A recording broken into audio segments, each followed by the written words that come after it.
Hello, everyone. Good morning. If you are here from Southern California joining us, how are you enjoying that weather? Nice and relaxing, isn't it? And for those of you that are joining us from somewhere else, oh, you were lucky you were not in Southern California. And I would say, welcome to our first time flyers over here, as we say. My name is Sadie Uribe, and I'm the media producer for the Los Angeles Regional SBDC Network. The SBDC is a national program with over 1,000 locations across the country, helping to stimulate economic growth through business advising and development. We offer no-cost services to the local businesses through funding provided by the U.S. Small Business Administration, SBA, and from the California Governor's Office of Business and Economic Development, GoBiz. And the Los Angeles Regional Small Business Development Center Network serves small businesses throughout Los Angeles, Santa Barbara, and Ventura counties. And if you did not know, we offer no-cost business advising, meaning that you can meet one-on-one via phone or Zoom to address your specific needs and challenges. And we also offer virtual training and amazing programs such as this show to help and adapt and grow your business. So on that note, Lori, my love, where are you? Hello, everybody, and good morning, good afternoon, whatever time zone you happen to be in today. Welcome to another great show. I know Sadie and I say that all the time, and I'm just going to start preempting it because I know it's going to be because they always are. So let me get started. I have a few things for you today, as I always do. So, upcoming webinars, I'm into the financial session 3. It is best to take 2 and 3 together, but these are offered every single month. You can always jump in session 3 and then take the other ones next month. I am doing the what is the best legal structure for my company and what are the tax advantages. And oh my God, guys, if you have any question on legal structures, don't just jump on the website or go to LegalZoom and get yourself registered without really understanding this. As I keep expressing to you, I am spending as much time dissolving corporations because people didn't realize they don't necessarily need to be an LLC. They didn't need to register as a corporation. They don't need to have all the stock issues in their life. So please do check out this webinar or do a one-on-one with me or someone else before you jump down the road. My heart goes out to all these people that are jumping in these legal structures. They don't quite comprehend them. And then usually by the time I'm talking with them, they're getting a nasty letter from the government and they're not realizing they had to do X, whatever that may be. I'm also going to talk again this month about should you be charging your customer sales tax.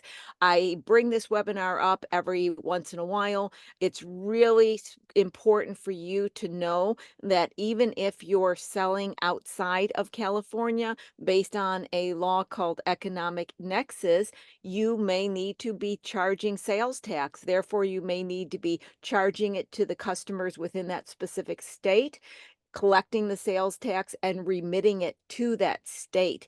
Also, one of the keys I talk about in this webinar, I like to do shouts on it, is those that are using Shopify. Many are clicking a button thinking that the remittance of the sales tax is being taken care of through Shopify, but it's actually not. They're just basically calculating and collecting. You have to use a third party to handle the remittance. So what you're basically doing is collecting sales tax without a permit and then keeping it, which is fraud, which is scary. So I've seen people just selling a few little items on a website, selling some soap, and here they're committing fraud with the government and they get a nasty letter. So be conscious of that. If anything I said right now, you go, I didn't know that, or I am not aware of that, please jump in on one of these webinars or get in touch with me. Upcoming shows, I had some things a little out of order for you frequent flyers that are here. We had to move some people around. Next week, we have Jamie Milner coming on. It's going to be a very empowering, inspirational discussion. You're going to love that. I asked Kathleen to come back on and talk about sales training. This is going to be, we've never really had a show where we talked all about sales. And you guys know you're the salesperson. Hello, whether you considered yourself to be a salesperson or not, you are now. So come for some great sales training on September 25th. And then October 2nd, I'm having Dahlia come back on from DF Accounting Services. She's been on speaking on many different topics of bookkeeping and accounting, but I've asked her to come on talk specifically to finding a good tax preparer. I have these conversations with people on a weekly basis and the importance of finding one, how to interview, all the things about finding a good tax preparer because it's really important that you have somebody that can support you properly. Now, Sadie is going to put these following links into the chat right now for you guys. What I wanted to talk about today is access to some information that may be of benefit to you. Now, I've launched these websites, and if everything works out really well in my share right now, I'm going to give you an example of where these links are going to take you. So, California Gold, I can remember I think it's been I'm guessing here, guys, but I swear it's been almost like 15 years ago when they started this California Gold website, which was supposed to be kind of a depository of all the different links. So you can go in and you can find out what permits you need, what business license, etc. I never gave it much credit because over the years it just wasn't robust. It wasn't correct. But I went on it yesterday because I wanted to locate how somebody signs up for a DBA, a fictitious name, and they were in Northern California.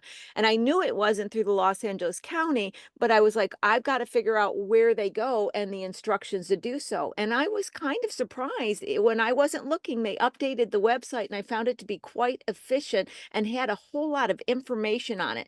So I wanted to make sure you guys are aware of this and put it in your database. You can see when you click on this one, you can go through a bunch of different boxes here. And in the case, what I did is I checked on choose a business name. And when I did, I was able to pull up the area they were in and then just pull up what their business type was. And I came up with all of the building permits in this case, a business license if they needed a business license. And then here I found the fictitious business name, the area that they need to go to, the website, everything you need. So it was quite a game changer for me to find all this information under one umbrella. Now, I also went in there and I may be able to find it right now again, or at least you've got the site to go to it. I went in, I was playing with it a little bit and I found that there was also some area in here, and you may have to play with it a little bit if I don't find it, but there was a section that talked about the grant. Here we go, guys, right here. You see it where I clicked? I clicked on for small businesses and nonprofits. I clicked right here. See grants and funding opportunities. Another question we get a lot is about what grants are available. And I always tell you, as we talked with Max and we've had different people on the show talking about this, you don't want to think I'm going to start a company and it's going to be funded through grants. Okay. That's not going to happen. And I'm not going to spend the time today getting into that. We've talked about it a lot and I'm sure we will again, but nevertheless, if you want to know what type of grants are out there, it has a section here called active programs and it tells you what kind of active programs there are, what's on the federal small business capital, and under the small business capital on both of the federal as well as the state, it mentions some of the programs that I've had people on here talking about. And as a member of the ACT team at the SBDC, we have contacts with these type of companies, like for example, iBank, and you've got microloans and you got some venture capital programs. So anyway, I wanted to provide you with these links and walk you through just a little bit because I think there's some valuable information that independent of the size or the structure or what industry you're in, you can benefit from some of that information that you may find. So it's always good to see when the government is giving you helpful websites. And on the last comment on just government and websites, I always tell people, whether you're looking up whether you should be an LLC, whether you have to complete this form, whether you have to pay for a certain fee, you always do what I call go to the horse's mouth. That's just my expression. Don't get your information from a blog. Don't get your information from YouTube, and especially not TikTok, guys. Go right to the government website. The IRS, even with their website, they've got some clear language. Now, sometimes what I'll do is I'll read some blogs from maybe maybe a law firm or an accounting firm. It gives me a feel. It may give me a link to one of the publications from the IRS, but nothing for me is ever solid or known until I actually read it off the government website. Because if anything comes up and there's an issue and you get one of those nasty letters from the government that I deal with clients on a daily basis, you have to be able to prove that it was on the government website and that's where you got the information. Okay, guys, today we got another wonderful show. I'm very excited to have John Gaines. He is the CEO and founder of Moving Minds, a company with a mission to transform the world of education, unleashing the full potential of every learner and ensuring they have the opportunity to thrive in a changing world. The company developed specifically designed products and services to provide schools with the support they need to ensure the academic success of students.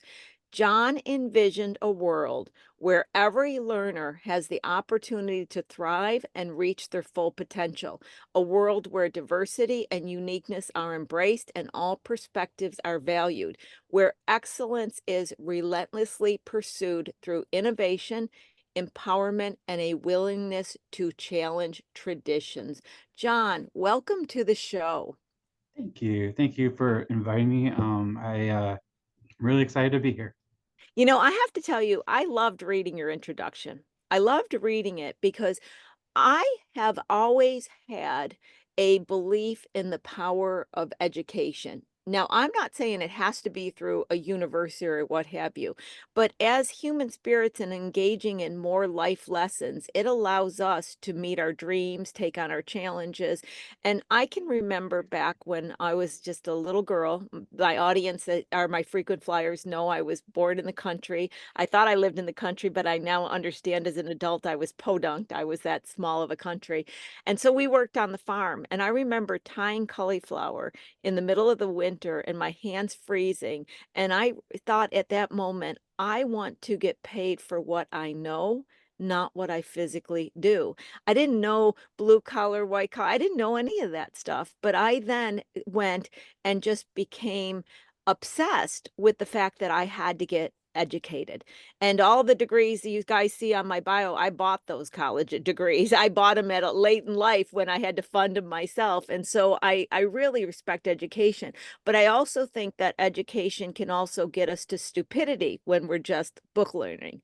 So I am really excited to hear about your company, your background, how it got started, the inspiration. So let's just walk through. Give me some background on yourself and the origins of the company.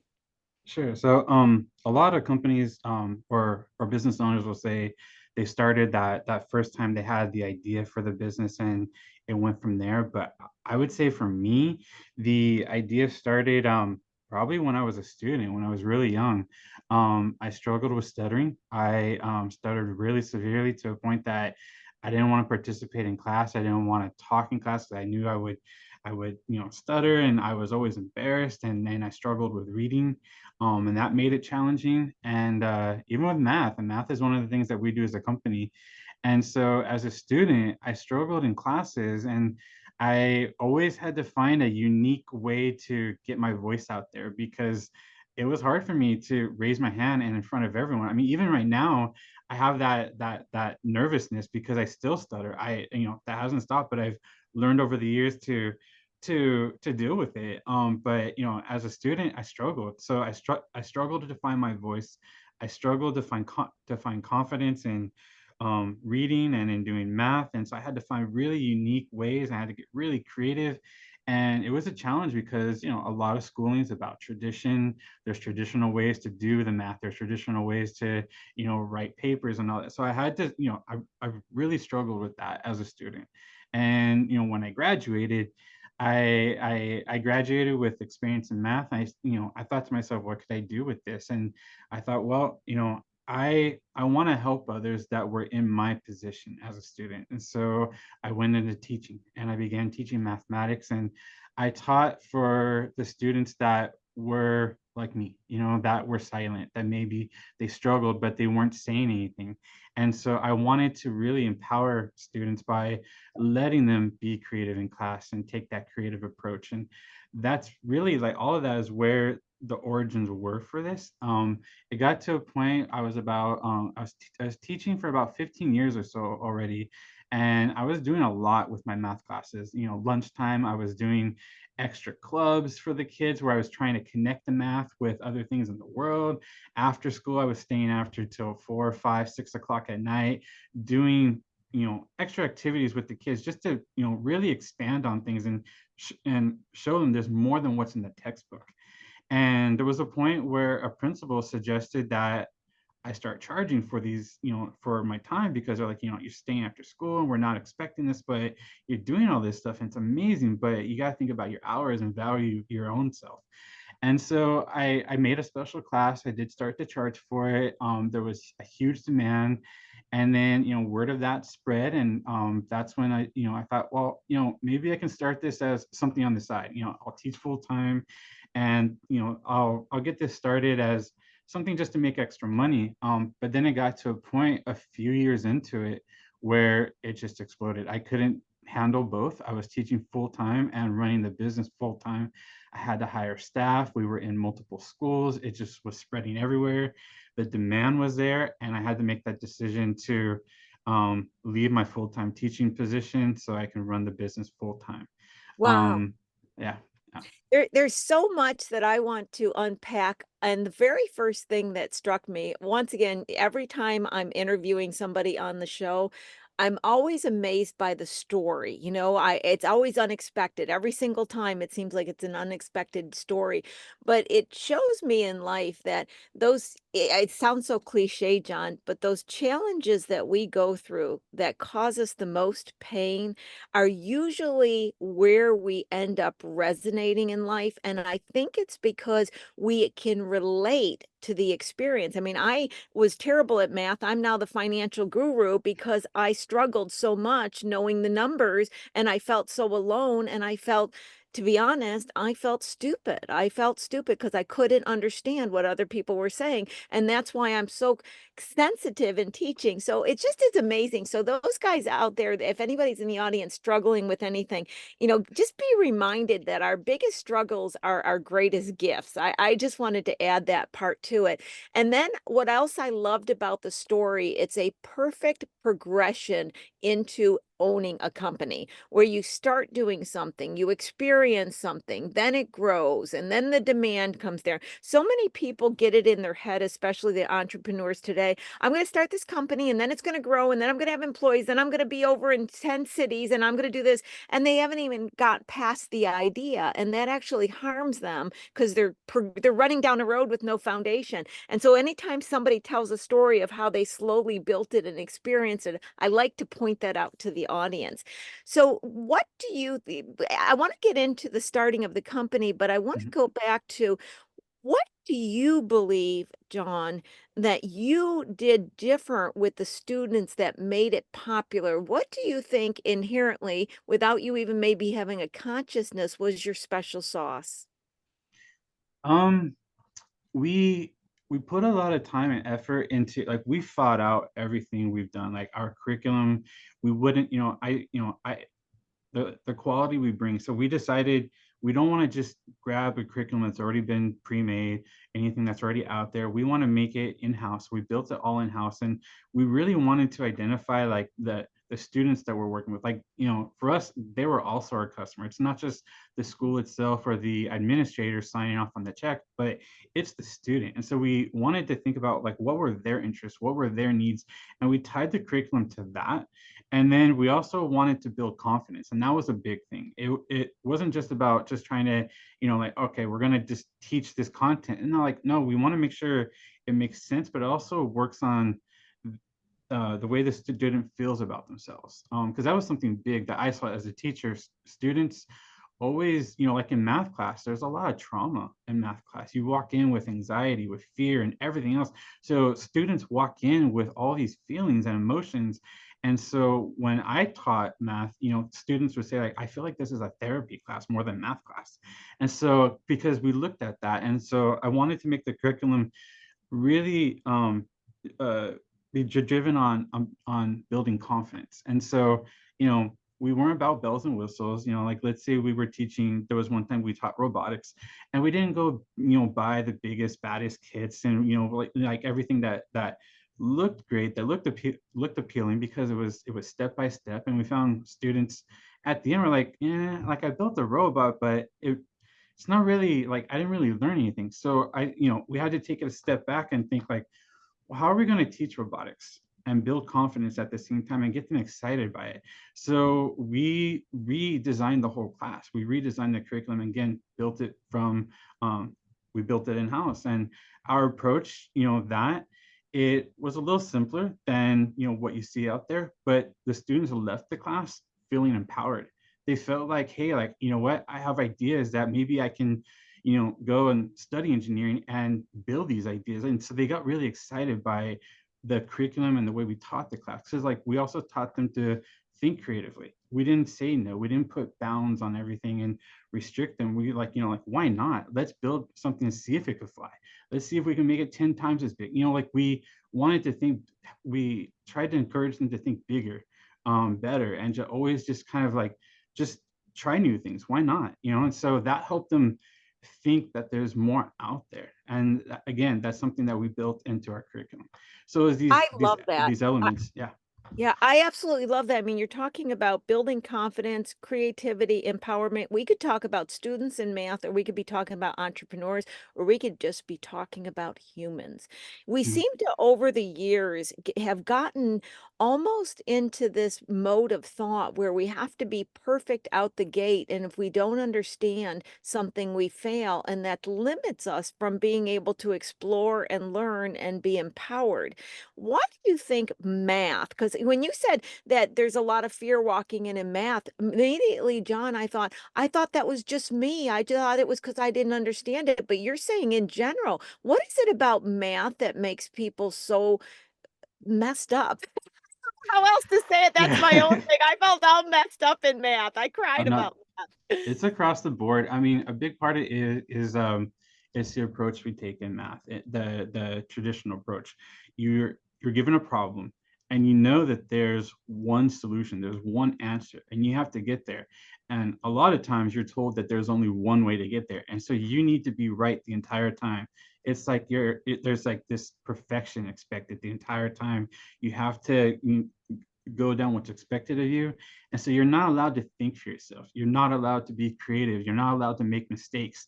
So you have all this on you and you're afraid. You're like, well, like, I don't want to do the wrong thing. And I've had students who don't even want to attempt a problem because they don't want to, they don't want to see that they made a mistake anywhere along the way. And so, when we approach math differently, and it's like, well, like we're trying to achieve this goal as opposed to this one number solution. How can we get there? And that's a different thing. Now they can start exploring different ideas and they don't feel that fear of I'm going to be wrong. But we've always had that, like in the classroom, it's like there's only one way to do it. There's only one answer. And that's hard because then you don't teach students to get stronger in math because they're just so afraid that it's not the right way. Oh my God, so true. I think I just went through a therapy session. I am feeling so much better about my high school days. Oh my God, that's fascinating. Okay, so I want to come back to when you were speaking about, yes, the clients are the students and you're working with what their needs are. But as far as the bill payers, you're working with the colleges, the parents, a little bit of both. Who are your customers that are actually paying the bill that you're marketing to? Yeah, so like in our current business model, we've transitioned a lot to where now we work with primarily elementary and middle schools in Okay. the public domain. So we have a few levels of customers. We have the students who are, they're the ones experiencing the classes that we teach, whether it's math intervention or, a class like a art class. But then you have the teachers who are involved. We collaborate with them, especially if it's tutoring or intervention.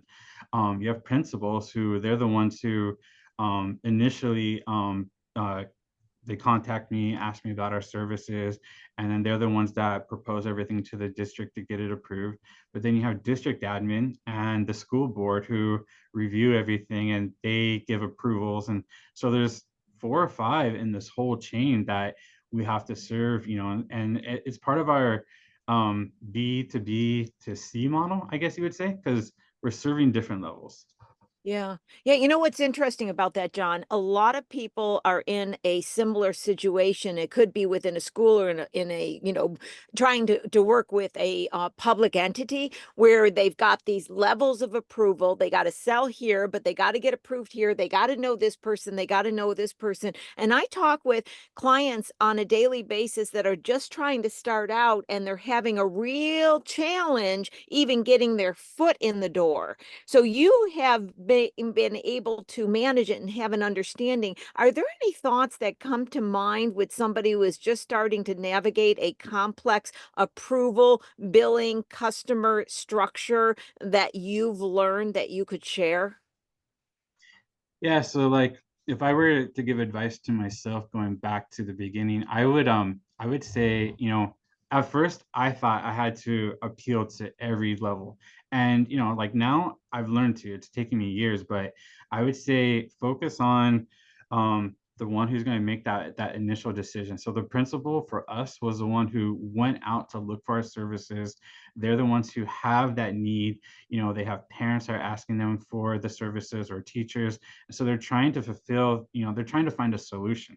So I would appeal to them first, Okay. but what they did is they want to know that the features that of what we offer, it's going to fit the bill. So is this going to be something that the students will like? Is this going to be something that the teachers will appreciate?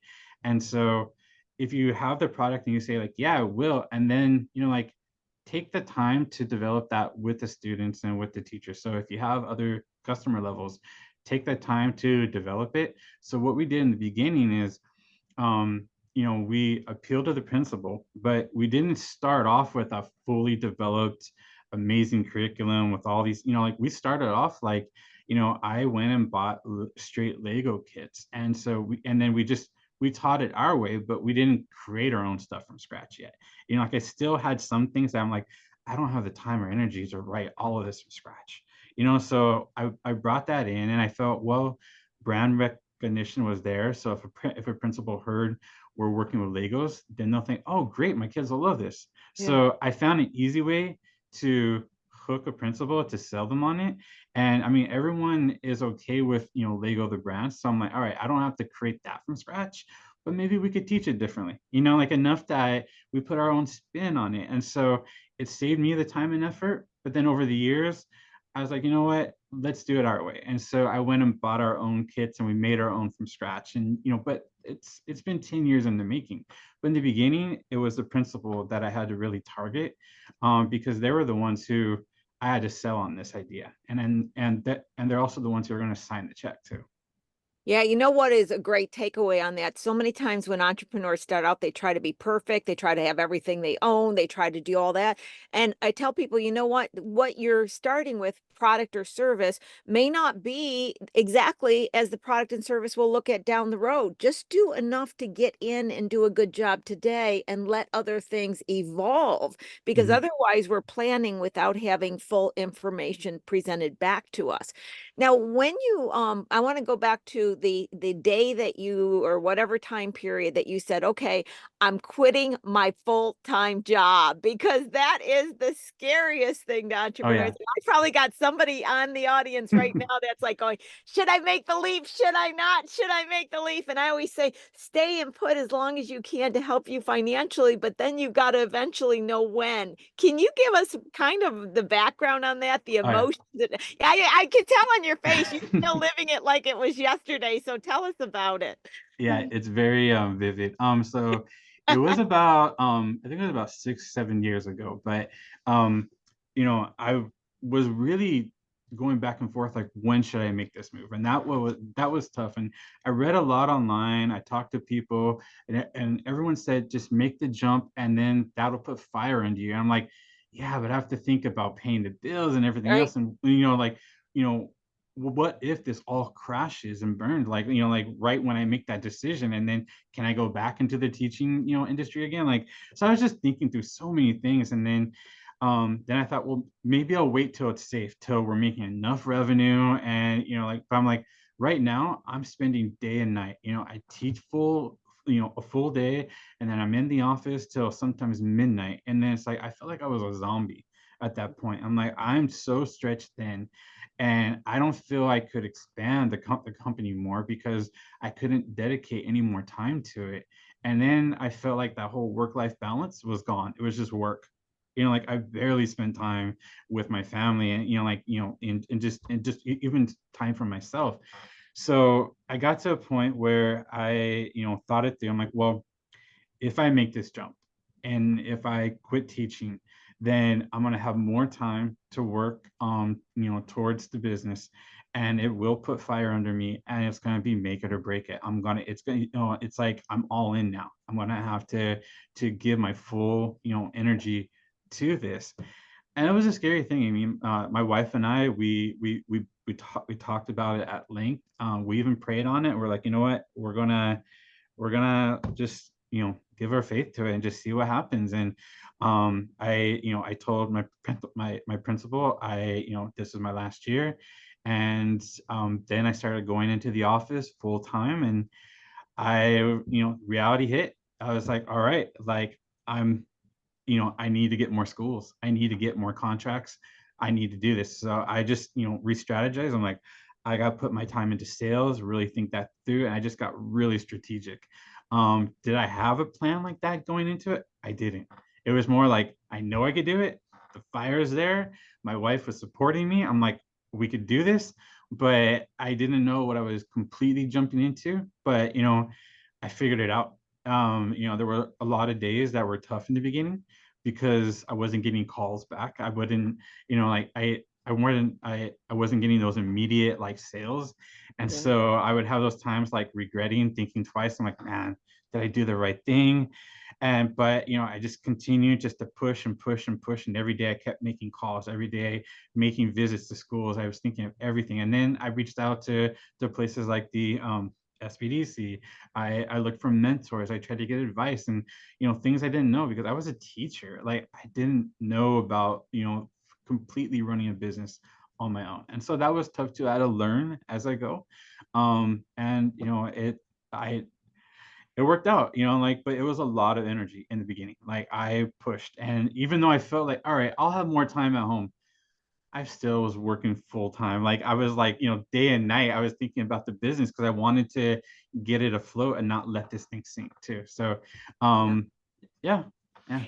So, Going back in that, it's something that struck me as you were speaking, that question of, and I've heard it say where people go, well, you could jump and then you have to swim. So that's a good thing. But then I see people jump and swim, but they really don't have the ability to support themselves financially and they end up drowning, right? It almost seems to me that a crucial component of whether it's going to be an okay thing to jump or not is proof of concept, as we would talk in business. You already had you had a client, if you mhm, will, you were selling a client, you saw the ability, you tested it out, you had proof of concept, and you just had to then make sure you got more customers to buy your proof of mhm, concept. And I think that, I mean, it's so hard because it's a personal decision for each, and I don't think there's any set criteria that you can check the boxes and say yes. But I think one of the final checks that you can do is, how far along am I in proof of concept? Have I shown that this is sellable at this price and I just need to get more people to purchase it? And in that you spoke about, you were a math teacher, not a salesperson. Um, what was it like then having to do the typical cold calling, contact people? I mean, I would assume, and John, correct me, once you got in front of a principal, you knew your product, it was your world, you were comfortable in it, but it was getting in the door to be able to have that conversation. If I'm, mhm. if I'm thinking correctly, some thoughts on that? That was really tough. So marketing was not something I understood. Even selling just in general, like I could talk about the curriculum, I could talk about education, but to get into to get through the front door is hard, especially in an industry like education where Right. it's very word of mouth based. They don't like pushy sales, they don't like anything aggressive. It's very passive. And so I had to think about that. And I had a small network, so I'm like, well, let me reach out to my network. It's like my friends and family, the people I knew who were in schools. Let me, it's a warmer introduction. But, that was just, like they knew me. So they're like, all right. I mean, they were already sold on what I was bringing. But to get into a new school was really tough. And I tried making things, I tried making my own flyers and wasn't getting a response. I had I went through yeah, I had a friend like review my flyer. I'm like, hey, like, what do you think about this? Like, what about the design? And they're like, John, this is a terrible flyer. Like, well, you need to change this. I'm like, okay. And I was thinking like a math teacher. I wasn't, like I didn't understand a lot of this. And so they gave me a ton of advice. They had a business. And so they were saying, like, here's what I learned. And so it helped kind of give me some ideas. But even then, like a flyer alone wasn't going to get me through the door. I mean, maybe after 1,000 going out there, but I mean, that was a huge cost if I had to mail them all out. And then am I going to drive door to door? And I'm thinking gas. And I tried that a few districts. I never got a call back, and that's where it was really discouraging because I'm like, well, I'm driving door to door, and they, like the front office is like, all right, thank you, I'll let the principal know. I'm like, like I know they're not going to let the principal know, or the principal Right. may not even, want to call me back, because they don't know me. And so I had to really think, I'm like, well, I know my stuff, and I know I have a great product, but how do I get them to know I have a great product? And that was tough. And so I had to think about about the customer, about the principal. And that's where I felt like I started thinking more like a business owner and less like a math teacher. So I had to really think that through. And I thought, well, where do principals go get their information? Where do they learn about companies and products like what I'm offering, at trade shows? So I need to get out there at their trade shows and get in front of them, not just as a vendor, but just like maybe in their workshop. So then they interact with me and they hear me talk, and I connect and give a card and then make that connection. Boom. Like, and so that's what I started doing. I started to participate in math circles or admin events or trade events, and started, I went online to Vistaprint. I got like 1,000 cards made. I was passing out cards to everyone I could, even parents that I just met along the way at our classes, because a lot of the parents worked at schools. I'm like, Right. hey, there's another route I never thought about. Some were principals that were dropping off, they had their kids at schools that we were at. And like, hey, I'm a principal at this other school. Like maybe we can bring you to our school.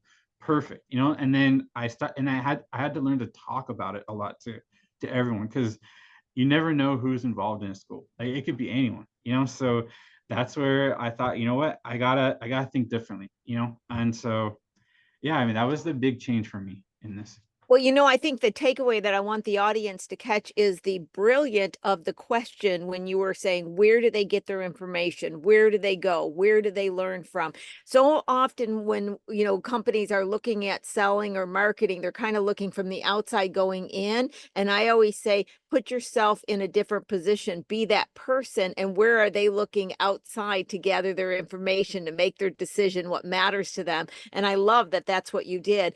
I always say, pretend you're just kind of floating over the world and you're watching where your customers go and what they do and who they interact with, and then try to be in those places and communicate in those places. So that was a brilliant way of approaching that. And then, like you said, a lot of the industries are referrals. And once you got in, then you were probably able to build off of that and then build off of that and build off of that, where I assume today you're not having to do so much cold knocking on doors. So can we say to the entrepreneurs out there that if you're having to do this, it can be temporary. You can get to a point where you don't have to do it to that degree for some comfort. Oh yeah. And it's helped a lot. Like now, I'll get calls and say like, hey, like the principals we work with love what we do so much that they'll start telling their friends who are principals, and because they have their own circles. And I'll get a call from another district that we haven't worked with yet saying, we heard about this from so and so. We'd like you to start at our school. Great, and so, and then I make sure to thank the principal that referred us, and then that just keeps on building up that network, and it's less work for me to do, and it's a stronger I say it's a stronger start at that school because they know that there's that tie, Yeah. and it just makes it makes it a stronger network. And then when you have your customers working for you in that way, Yeah. it's amazing. Like that's where it, like, you just start growing exponentially. Yeah, I always say make everybody a salesperson for you. Vendors, customers, whoever you meet, make them a salesperson for you. So let's go internal into the infrastructure world. So it was just you working nonstop, and then eventually you had to add people, I'm assuming, and employees and all of those things that make a company foundation. And I would assume that you didn't have the background in that either. So walk us through kind of, because people love to know, how do you get from it just being me, the entrepreneur, to adding people? From what did you learn adding people? When did you add people? What are the mistakes, the cost, all of the good, bad, and ugly of slowly growing the infrastructure? John, walk us through that. Sure. So when I started, yeah, I knew nothing about HR. I knew that as the demand was growing, I needed to hire, but I didn't even, I mean, in my mind, I'm like, well, that sounds easy enough. I'm just going to post a job ad and get someone. But I'm like, I know there's so much involved. And so I didn't even know where to start. Like, who do I ask about HR stuff? And so at that time, I didn't have any kind of network. I didn't know about groups like this. And so I just went ahead and called the state. I'm like, what do I need to know? And they gave me some direction, and they told me where to reach out, and local groups I can ask, get more info from.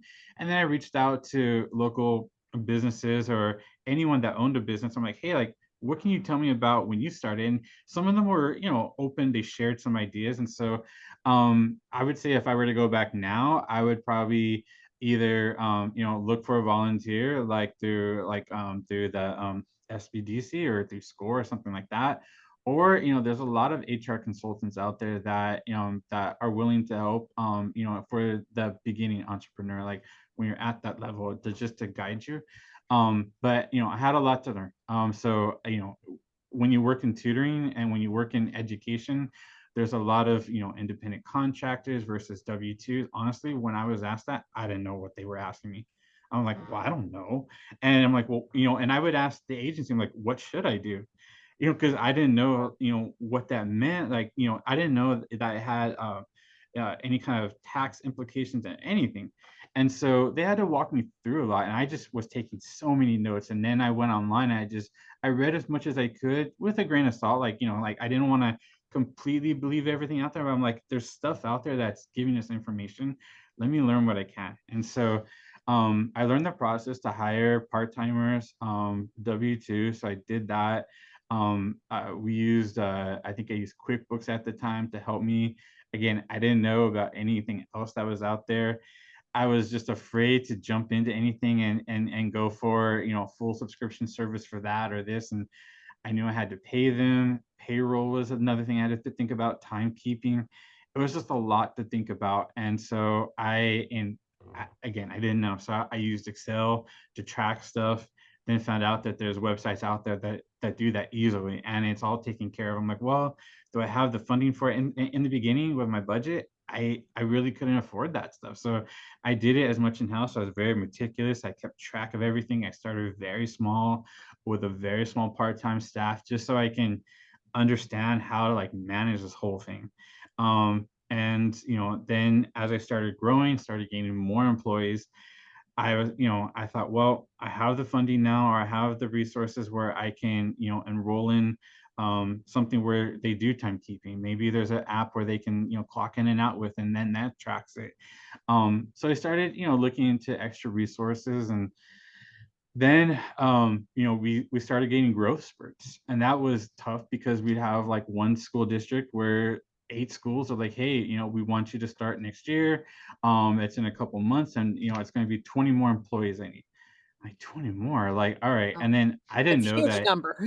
Yeah, and then I didn't know that the state has different levels of, like, if you hit this many employees, now you need to, do this, and you have to Yep. be accountable for this. And so that was new for me. I'm like, oh, okay. I had a HR consultant, explain that. I'm like, all right. I'm like, well, how, like, what else do I need to know? And they went through like so many things. And then they asked me, like, John, do you have a handbook? I'm like, handbook? They're like, yeah, you need one. I'm like, oh, okay. Like I need, and so I'm like, well, how do I write this from scratch? I don't know any of these laws or policies. And so I thought, like, maybe I could just go online and just copy one online, not knowing that's probably not the best thing, like, because you need to tailor it for your own company. There's a lot of things that are specific to your company. So I had to walk through that. And, that was a learning, that was a process for me to learn how to, write out that to make sure it covers everything. Then I started, I had to get more involved in HR. I had to learn about HR. And so, what was it? I think it was SHRM SHRM. I started Yep. following their stuff just so They I got can. great stuff, by the way. They have great stuff. Oh yeah, and what they taught me was that the laws change all the time, so Yep. I have to be on top of Yep. everything. And so that was Always. a scary thing as a business owner, because it's like, well, like if it changes and I don't catch that change, not, I'm liable. I need to make sure I'm Reliable. on top of Yeah. this. And so it's kind of scary, like when you're thinking about that and you don't have an HR department or an HR manager who's on top of this, and you got to keep on top along with everything else. And so that was tough for me, like when we started getting those growth spurts. And so, yeah, I mean, that was a big challenge. But as I've come along, we do have a part-time HR consultant who helps us with compliance. She does audits like every quarter just to make sure that we're up to speed with everything. If our numbers change, she'll make sure that we've made those adjustments to any policies we have. I had to change our payroll plan a couple of times. We had to go through a different provider because they weren't following things right. They weren't doing things right. And that was a big change. I had to learn about maintaining records with Yep. payroll and with personnel. I mean, that was huge. Before I had a packet, they filled it out, I kept it. I didn't know when to discard it. Like I didn't know these things. And so that's when I had to really get down to like, all right, these are the records I need. This is when, how long you need to keep them. Again, little things with HR, I just didn't know. And Yeah. so, that is, and I'm still learning, there's still things I'm learning with HR, with personnel, as we go, as we grow, there's still more things out there, so. This was a great your discussion that you just had was a great shout out to the audience to know how involved HR is. I used to think, back in the days, John, you could hire somebody and you'd go, well, HR people are for bigger companies. Small companies don't have to deal with it. But today you can't have one employee with not being fully aware of HR. And as you talked about it, from the payroll to the handbook to the laws to, okay, I just hired somebody else, I have to do this, to the timekeeping. All of these things are so crucial. And I think we're in a very sensitive time right now where the government is quick to go after the smallest company if they're not following even one of these rules, and you can get in trouble, big trouble, real fast. That's why I always tell people, hold off hiring that first person until you fully have not only the money just to pay the salary, but the money to hire and the time to engage in learning about the expertise you need to hire that person. It's not just, okay, we got some work, I need to put somebody on at all. And so thank you so much for going through all of that. And I want to come back to one thing and I want to ask your opinion on it. I often tell people at the very beginning, even if it might take a little bit more effort to like use a spreadsheet versus a software program, if you don't have a lot of transactions, I'm not saying if you've got a lot of transactions, make it cumbersome, but if you don't, or you've just got a few things, the advantage of maybe keeping the meticulous Excel document, like you said, allowed you to understand the process. Because when you move to a software program, and if the software program isn't doing it correctly, you don't notice it because you don't understand the process. So I see many people signing up right away for an app, not understanding the app and having incorrect information and not be able to catch it like they could on a meticulous, detailed Excel document they created. Your thoughts on that? I agree. So I've always loved working with Excel. So when I started and I used Excel for that and for other things, like for just maintaining, like, looking at our transactions and the patterns, looking at where we could cut things or where we could, like, like doing forecasting, things like that. It was very small in the beginning, but it allowed me to see how the numbers work, to see how it changes with our business and with the different things we're doing. So when I started to use QuickBooks, like I started that a few years ago, seeing the reports it gave, I still use Excel to supplement things, to do a deeper analysis. It gives me an idea, but sometimes I look at the QuickBooks report and think, wait a minute, this is wrong. Like, Right. because I know the numbers well enough Right. now, and so I can go in and I can look at my report on Excel. I'm like, all right, like QuickBooks missed something. And it's interesting, if I completely relied on QuickBooks, I would be missing that, You would so be. Yep. yeah. Thank you for saying that. I tell people that they think that they buy into it. Just connect the bank account and the credit card and it's going to do it mysteriously and you don't have to even look at it. It's going to be perfect all the time. And there's so much lies in that. And like I said, I tell people all the time, probably a good 90% of the internal financials I see with the SBDC client have huge mistakes in them, very scary mistakes. So Mhm. that is so very true on that aspect. Another thing I wanted to go back and ask a little bit on, and I don't know if you had this experience or not, but I thought about it as you were speaking. So if I have it correctly, John, you then created some of your own products, the Legos and stuff. You created some of your own products. Want to chat about when you went from basically giving a service to a product, and so many people want to then protect their products, do some kind of patent, do some kind of trademark on names. Can you walk us through the creation of the product and anything that you learned or decided you needed to do once you had developed your own products? Yeah, so actually we're going through the process of right now of designing our own digital learning platform, and that's to help us scale as a company, and to to imitate what we do with our math and reading intervention, but do it on a website so we can expand nationally. And we've had to deal with this because we have our own curriculum and we're integrating that into the platform. But how do we do this to where we're protecting it at the same time? Because Mm. not completely, it's not gone public yet. We're still in the development phase. We're still testing it. And so, and we have things like we have characters that we've created, we have Oh, storylines, we have a lot that we created.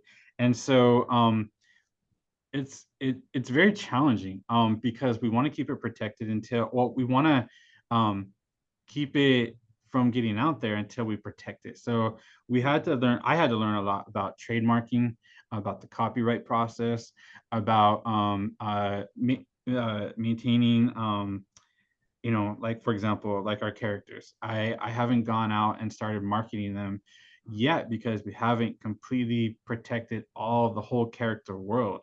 And so before we do that, I'm like, well, let's not put that out there yet because we want to make sure we get the full thing protected, the whole world, and then we can start putting things out there. So it's not, I mean, as an entrepreneur, as a business owner, I'm excited by the platform idea. The things that we've been doing, the work that we've been doing, everything that we've been creating is exciting.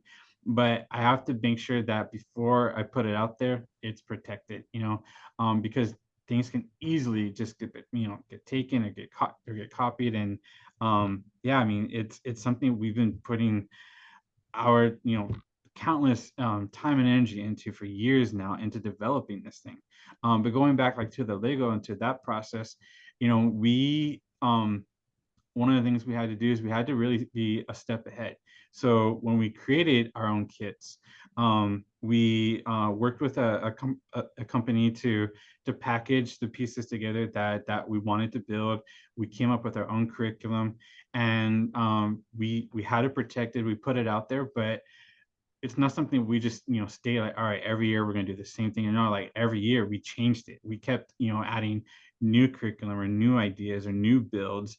We changed the kit, so we had a second kit, a version 3. Like it just kept changing and kept improving.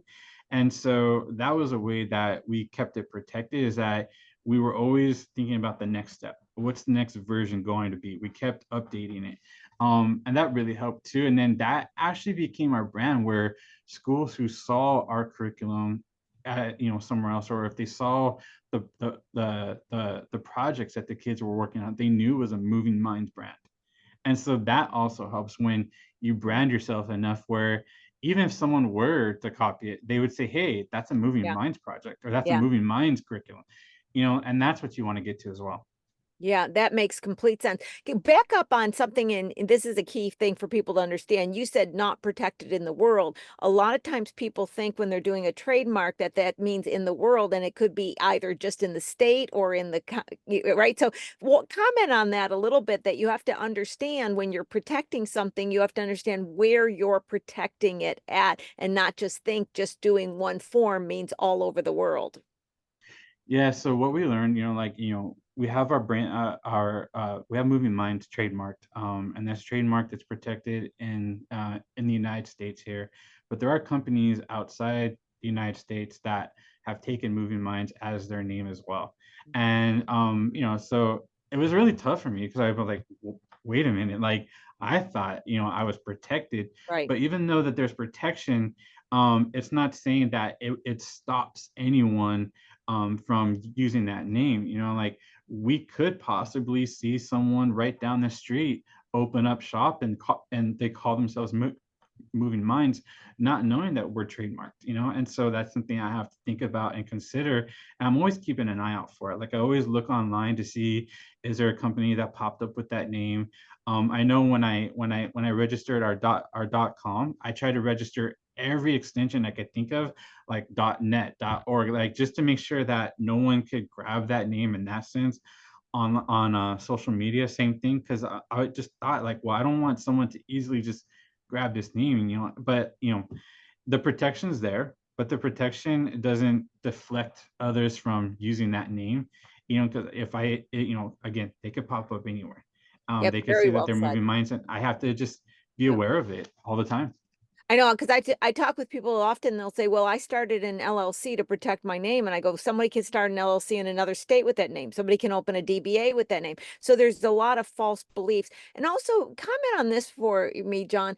I always tell people now, not where you're at. Where you're at, you're got a brand, you're getting recognized, you need the protection. I'm in full agreement with where you're at. But I see people just creating the idea, they haven't even sold it, and get caught up in the money and time to try to protect it at that point. And in some cases, I think you're jumping with the cart before the horse because you really haven't even created anything anybody wants to take. And you don't have the money for marketing. Don't try to, if you don't have excess funds, protecting something before it was even created, because sometimes you have to look at what to do first.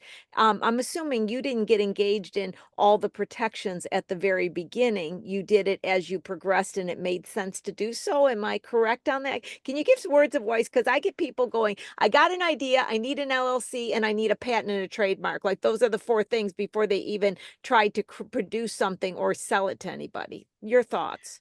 Yeah, I think what worked for us is like having that proof of concept before we went to get the protection. Because what if we had this idea, we had this name for it, we put it out there, and no one wants to buy it? Then we Right. spent all that time and effort and money in protecting an idea that no one wants or they're not interested in right now.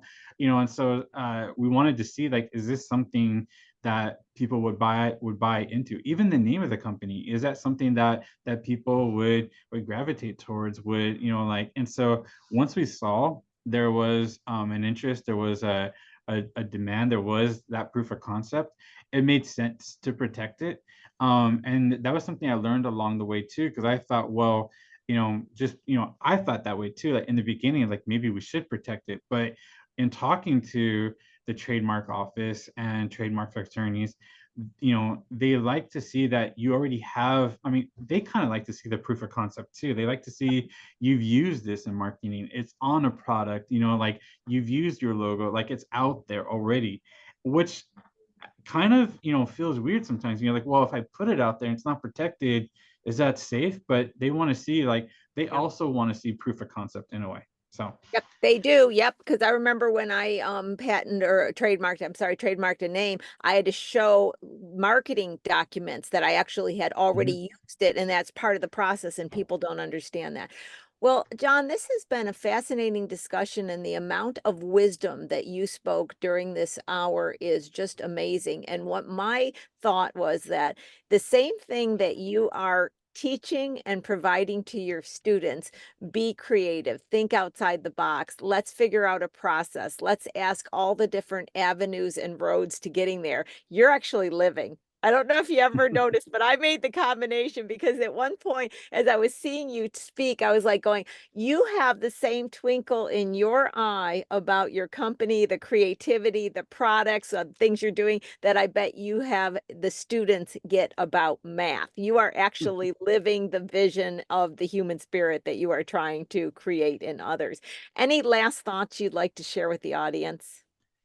Um, Yeah, I just want to, let everyone know that this is a journey. It has its ups and downs. I've been through both, and just constantly just learn as much as you can. Always learn. There's always something to learn.